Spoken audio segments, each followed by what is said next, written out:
Hey everybody, welcome back to the 80s Slashers YouTube channel.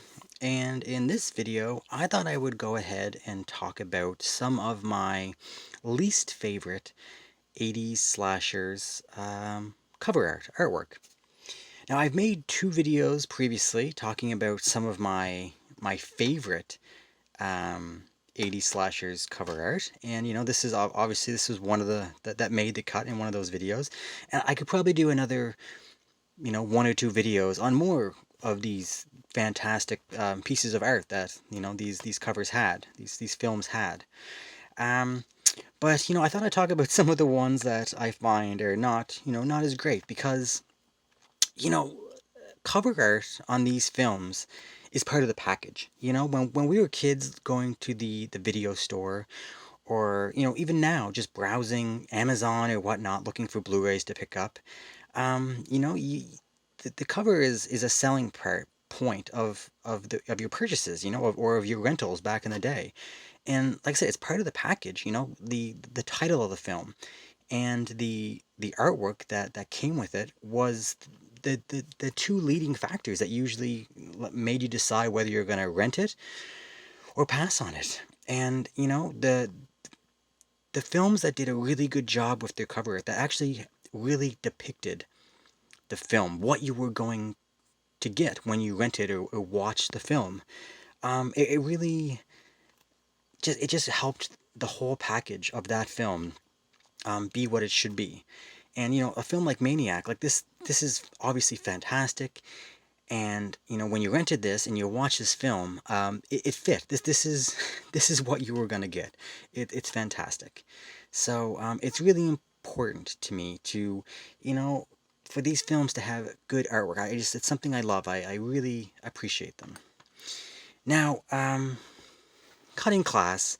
This is the first one we'll take a look at. Now, I don't want to pick on this film just because I had this one because this is kind of this is gonna represent a lot of these late 80s slashers. This is just kind of a generic, boring um, piece of artwork. Now, I know this film has a bunch of different artworks. I think there's one in here. Yeah, like this one here. It's the same thing. You get a knife and three of the lead characters with some color font. Like that's basically it for this. I prefer this one over this one. This is more of the one that we're all used to. Um, but they're both the same. They're both just generic, mediocre. There's nothing exciting. I watched this. I'm like, okay, the title is pretty good. It's not a it's a good play on words for a slasher film. But unfortunately, the cover just doesn't do much for me. Nowadays, you see young Brad Pitt, and that's kind of the selling point of this cover. He's obviously, of these three characters, he's the one who's in it the least, probably, the least important, but he gets the big photo. So anyway, besides the point, even here, he's on here. Yeah, just cutting class, not one that's I don't know that I really like too much. Now the next one, The Funhouse. This is a film I really like, but again, we're not talking about the quality of the films. We're talking about the artwork. And this is not good. I don't like this at all. You know, uh, I don't know. Like this, I don't even think this clown makeup is in. He might be is a main role, but he's not one of the two main villains in this film.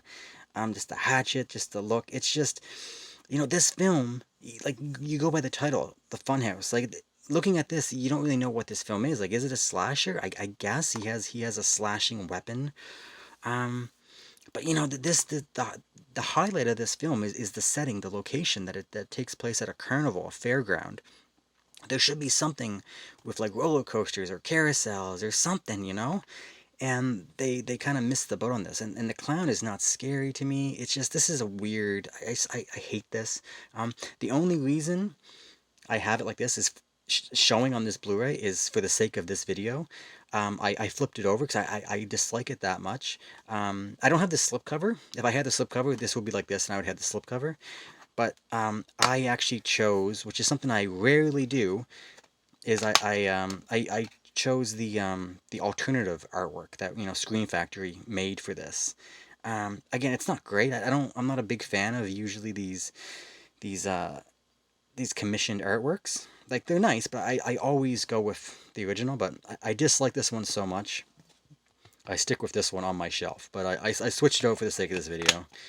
Yeah, I don't know. Funhouse. It's too bad that missed the boat. So many better options that they could have chosen for this. So yeah, Funhouse. Yeah, not a fan. Next up, we have Night School. Again, very generic. Um, yeah, it just doesn't. It doesn't reflect.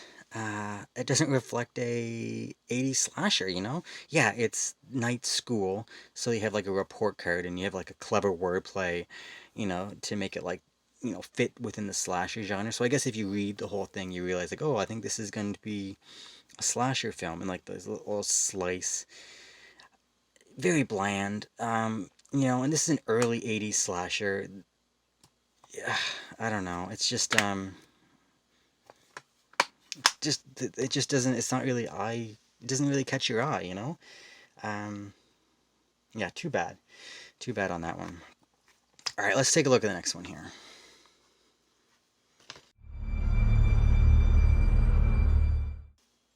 All right, so next one we have here is Terror Train, and I don't know what it is about this one. I don't really like this one. It's just.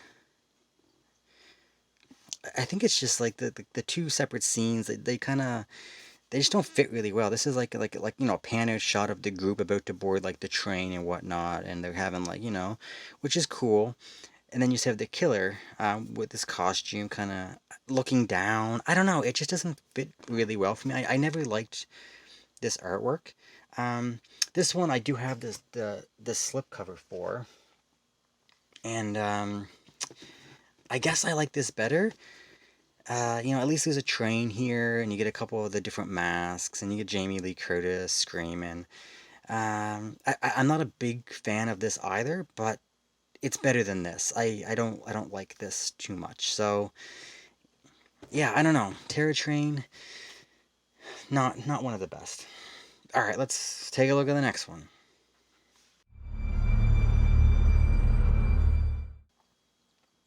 All right, so the next one we have here is Rush Week. And again, this is very plain, very generic. But again, it's very indicative of your late 80s slashers. It's just you get a cast member, one of the girls who's in it, looking over her shoulder at a creepy looking house, and the sky is like turned a shade of red. It doesn't do much for me at all. Is it a slasher? Yeah, it could be a slasher. Could it be like a haunted house? Yeah, it could be a haunted house story. You don't really know. There's no blood. There's no bladed weapons. Even the font is very plain. Um, Now this is one of the ones that I'll put it up here. There's another artwork for this one, and it's like a VHS cover art, and there's a bladed weapon on that one, but again, it's very plain. So regardless of the two different covers, um, yeah, Rush Week is just doesn't have a very good. I don't know. It's just not very eye catching, very appealing for me. So yeah, that's too bad. Uh, all right, let's go on and take a look at the next one.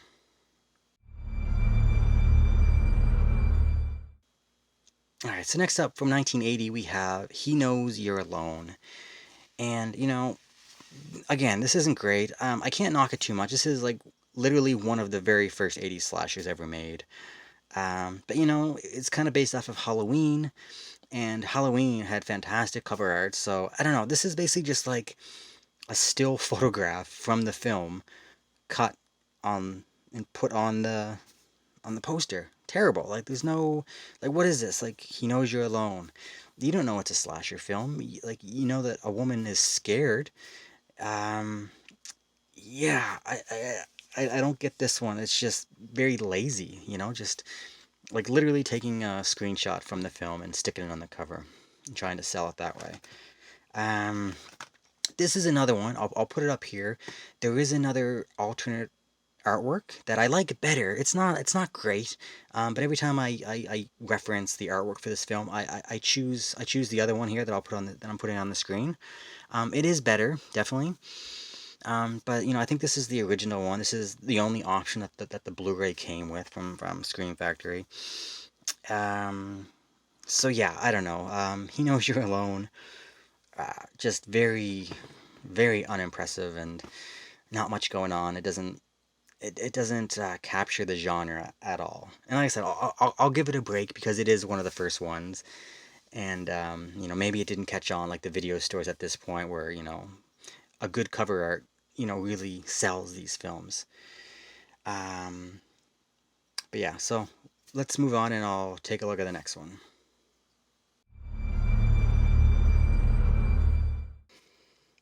All right, so up next we have Hide and Go Shriek.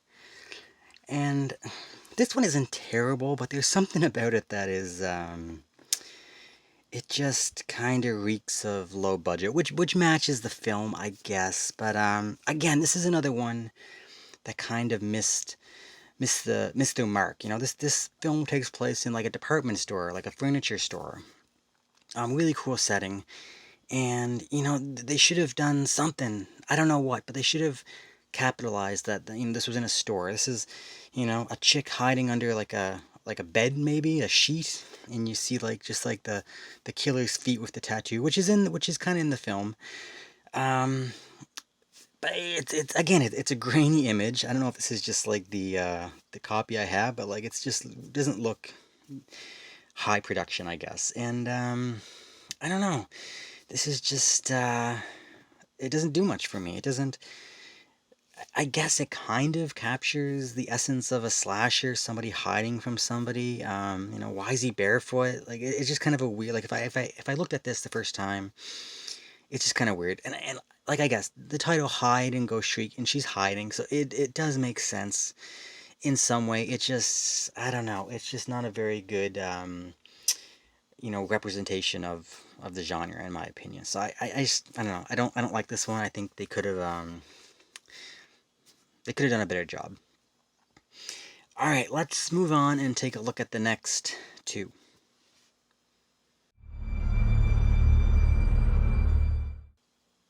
All right, so up next here we have Sleepaway Camp 2 and 3.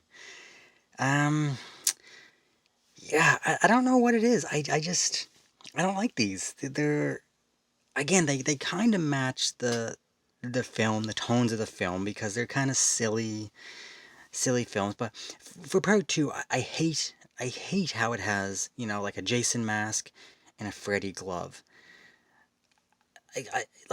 I get that the film is they're trying to play like the whole film is like a black humor kind of thing.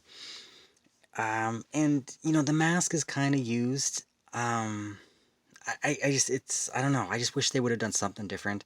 It's not even like Pamela Springsteen, like the Angela. Like it's just weird. I just don't get why they would have went um with this cover. It's just I don't know. I really don't like it. Part three, same thing. You got like it's almost like they're going for again a humor, like a reflection of someone screaming in the knife blade. They're going for like the cleavage shot, maybe. I don't know. It's very bland. At least this captures a slasher. You get a bloody knife. But I don't know. I don't know. These ones here. I have the slipcover for this one here, so I don't have the slip for this one. Um, it's nice. It's definitely nice. You get like the person, knife in the back. You get the blood. You get the bloody chainsaw, another body down there. But again, you get the mask and the thing, which is obviously a homage to the original artwork. At least it's Pamela Springsteen's likeness. You get the bloody dripping text, which is you don't get here. So yeah, this is better than this. Again, but I always want to display these. And the same thing like Sleepaway Camp 3. I'll I'll put the artwork on the screen up here just as a comparison. Again, it's the same thing as part two. It's nicer than this. It's more representative of the genre, and it's really nicely drawn. It's just I want to display this, which is what I do display because I don't have the slipcover for this one. But we're talking mostly about the original, not this newly commissioned stuff. So yeah, part two and part three just pretty lackluster for me. For two films I love. I absolutely love these films. I just wish that they, again, late '80s. It's I guess what we were getting at that time. But yeah, I just wish we had a little more. But yeah. All right, let's move on. Take a look at the next one. All right, so next up we have Just Before Dawn.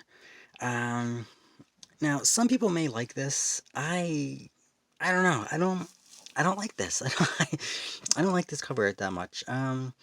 It's in terms of like the art itself, like an appreciation for art, it's nice. It has like the cool screaming face that like tears away. And you see the people walking in the woods and like the shadow at night, which is cool. Then on this side, it's like a serrated blade, with the sun setting just before dawn. It's nice. It's a good. Whoever drew this, did a good job. It's nice, but for a slasher film, it's just I don't know. It just doesn't work for me. A serrated edge of a blade. I want like a bloody, drippy knife. Um, yeah, I don't know. And this is from Code Red, and this is the only option that came with this release. And this film has a few different cover posters. The one that is most familiar is like a yellow one. I'll put it up on the screen here. Again, it's I like it in terms of like a slasher artwork. I like it better than this one, but it's still not one I really like. Unfortunately, there is one artwork for this film. I think it's like a UK or a European. I don't know if it was like a VHS or if it was the actual theatrical poster. I'll put it on the screen here, and it's really cool. It's a scene from like the rope bridge scene, and it's something that's in the film, and it's a tense moment in the film, and that poster art is fantastic. And oh man, I wish my Blu-ray would have that artwork.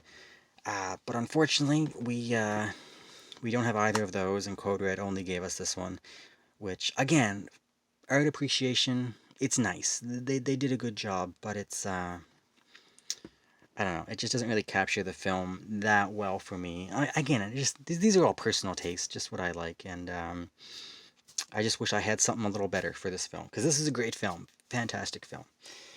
All right, let's move on. I think I got two more here we'll talk about. Let's move on to the next one.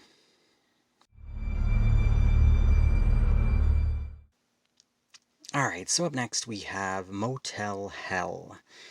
And yeah, there's for me at least there's nothing fancy, nothing great about this. Does it capture the film itself? Like when you look at this cover, is this what you're gonna see? Yeah, if you knew what it is, like people's heads buried in sand, a couple of farmers, axe and a pitchfork, and creepy house behind them.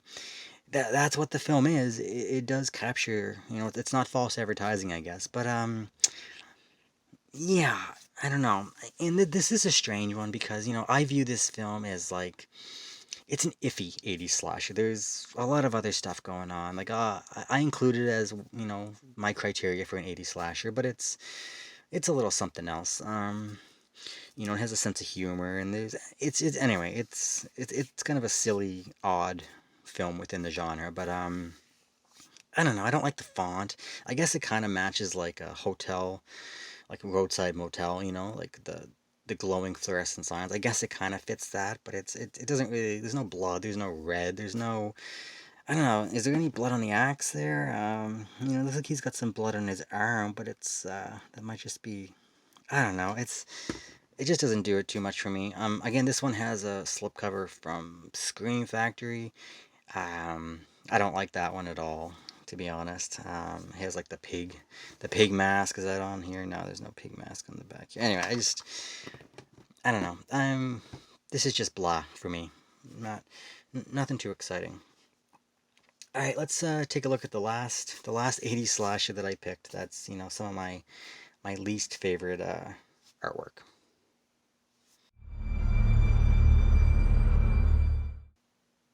All right, so the last film on here we have is The Initiation. Um, and again, this I don't get this cover. Yeah, like this film, like this slasher film. This is a pretty good film, and there's a lot of different like elements that like characterize what this film is. Obviously you have like a sorority, sorority house, sorority initiations, all that stuff going on. You have a uh, setting that takes place in like a mall setting, which is fantastic. And then like the twist of this film is really good. I won't get into it if you haven't seen it, but there's like a family kind of twist reveal that plays out really good, good ending. And none of that is represented from this artwork. I don't know what this is. It's like a chick being held in a hand as if she's a candle under a flame of an eyeball that's melting her with wax. Like what? I guess they were going for some creative. I don't know what they were going for. Like she's a candle melting. Um, I don't know. I don't recall. I'm sure maybe there's candles in this film. I guess, but it's not like a big plot point or anything. They should have like a sorority house or a mall or something that's, like the title, like the initiation, like said, like there is, now that I'm thinking about it, there is scenes here with candles, and I know there is alternate artwork. Yeah, here we go. Um, Again, another candle. This is much better. This is much better artwork. You get the bloody knife. Um, I don't know if this is a newly commissioned one, but this is the one. This is like the original that I'm so familiar with seeing. That's why I have this displayed. But I guess I should switch it over because this one's way better. But like I said, by rule, I usually just always stick with the original artwork. And this is, I don't know what this is. Really weird. At least this one, like you get like the sister, like the initiation ritual with the candle and the bloody knife. That works. I don't know. This is a weird one. So yeah, that's the last one. Like I said, there's plenty more of these 80s slashers that have not great artwork. These are the first, I don't know, what, 10 or 15 that came to mind that I just pulled off the shelf to talk about. I probably won't do another one of these because, like I said, I genuinely like the 80s slashers covers. They're ones that I just usually like them. These are just a few that just kind of have things that bug me, that missed opportunities or whatnot. So yeah, that's it, guys. So until next time. All right, see ya.